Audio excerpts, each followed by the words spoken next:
வணக்கம்.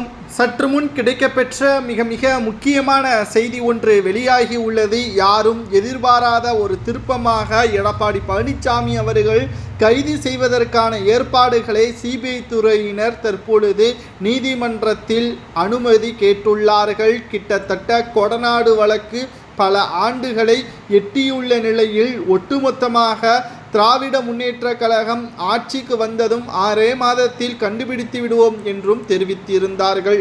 ஆனால் தற்பொழுது வரை இந்த வழக்கு நீதிமன்றத்தில் நடைபெற்று கொண்டுதான் இருக்கிறது.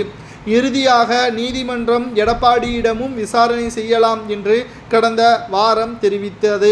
இந்த நிலையில்தான் விசாரணை முடிந்து எடப்பாடி பழனிசாமி அவர்கள் டெல்லியிலிருந்தும் அனுப்பப்பட்டார். தற்பொழுது அவரிடம் இருந்து கிடைக்கப்பெற்ற வாக்குமூலம் முற்றிலுமாக தவறாக இருப்பதால் மீண்டும் அவரை விசாரணைக்காக டெல்லிக்கு அழைத்து செல்ல உள்ளதாகவும், இதனால் அவர்தான் குற்றவாளியாக இருக்கக்கூடும் என்ற தகவல் சமூக வலைதளங்களில் வைரலாக பரவி வருகிறது.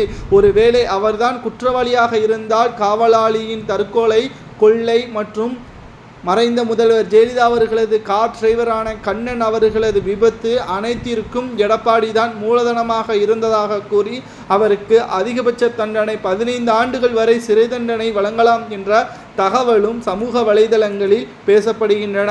இன்னும் சிலர் விசாரணைக்காகத்தான் எடப்பாடி பழனிசாமி அவர்களை டெல்லிக்கு அழைத்து செல்கிறார் என்றும், இதனால் அவருக்கு எந்த ஒரு பாதிப்பும் ஏற்படாது என்றும் தெரிவித்து வருகிறார்கள். ஆனால் ஓபிஎஸ் அவர்கள் கூறுவது என்னவென்றால், நிச்சயம் எடப்பாடி தான் குற்றவாளி, அவன் சிறைக்கு செல்வான் என்று ஒருமையில் பேசியிருப்பதால் பரபரப்பு ஏற்பட்டுள்ளது.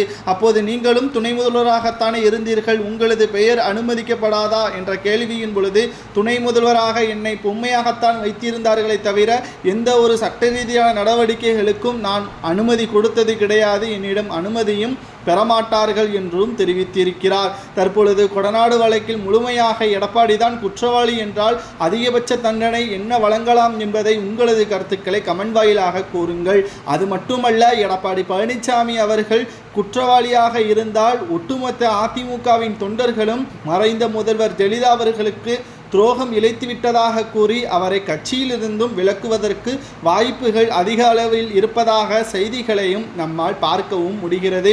ஒன்றல்ல இரண்டல்ல பல்வேறு அரசியல் போராட்டத்திற்கு பிறகு பொதுச்செயலாளராக எடப்பாடி பதவியேற்றிருக்கிறார். அதிலும் மிக மோசமான நடவடிக்கை மூலமாகத்தான், துரோகத்தின் மூலமாகத்தான் எடப்பாடி பொதுச்செயலாளராக இருப்பதாகவும் ஓபிஎஸ் அவர்கள் மீண்டும் கூறியுள்ளார். டெல்லிக்கு அழைத்து சென்ற பிறகு ஓபிஎஸ் அவர்கள் கூறுவது போல் எடப்பாடி குற்றவாளியாக இருந்தால் தொண்டர்கள் விரட்டியடிக்கப்படுவார்களா என்பதை பொதுமக்களாகிய நீங்கள் கமெண்ட் வாயிலாக கூறுங்கள்.